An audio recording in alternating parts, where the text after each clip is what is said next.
Yon, hello, what's up? Yan again mga boss. Welcome back dito sa aking munting YouTube channel, Asil Naked Hill Breeder. Yon, at yun nga, hawak ko nga naman ulit ngayon yung ating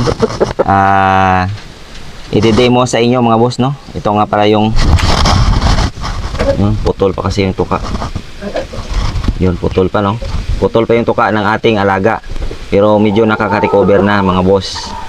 So, at sa ngayon, yung ibabahagi ko sa inyo mga boss ay tungkol dito sa tuka, kung paano natin mapapatibay at hindi maging marupok masyado yung ating tuka o yung tuka ng ating warriors. Yun.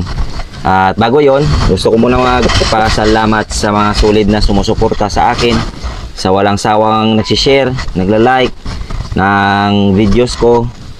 At maraming salamat sa inyo, sa mga silent viewers ko, sa subscribers. Yun, maraming salamat sa inyo. Dahil sa inyo ay patuloy po akong gumagawa ng videos patungkol dito sa Naked Hill. At based lamang ito sa aking experience na ibinabahagi ko sa inyo, na sana'y makatulong din sa inyo, lalong-lalo na sa baguhan dito sa larangan ng Naked Hill. At yun na nga, dumako na tayo sa ating pag-uusapan mga boss, kung ano nga ba yung ginagawa ko dito sa aking alaga para na hindi masyadong maging marupok yung kanyang tuka. Pero hindi man talaga totally 100% na effective siya, pero at least nakakatulong. So based lang dito sa naging experience ko mga boss, yung ginagawa ko lang naman, nagbibigay ako ng calcium lang talaga mga boss, kasi hindi lang buto niya sa katawan yung pinapalakas niya, lalong-lalo na itong tuka niya. Ito nga tinamaan na nga ito ng tahid, pero hindi siya basta-basta natanggal. Natanggal pa ito mga boss, mga 1 hour na. Pero mga 30 minutes pa lang, nag-crack na siya. Pero hindi pa siya basta-basta natuklap o natanggal agad. Dahil nga siguro sa binibigay natin na calcium.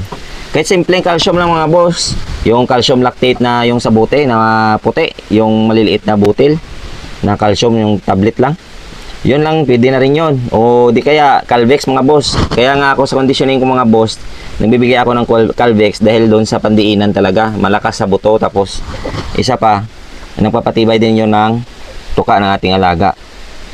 Ito, nasurtihan lang talaga ito na tinamaan talaga sa tuka, kaya natuklap man siya, pero hindi pa siya totally agad na natanggal. Kahit pa paano, may laban pa rin yung ating alaga. So yun lang yung base dito sa aking experience mga boss, no? At kung nagustuhan nyo naman yung sinare ko na naman na to na video tungkol sa pagpapatibay o para hindi maging marupok masyado yung tuka ng ating alaga, ay pa-like naman, pa-share at saka pa-subscribe.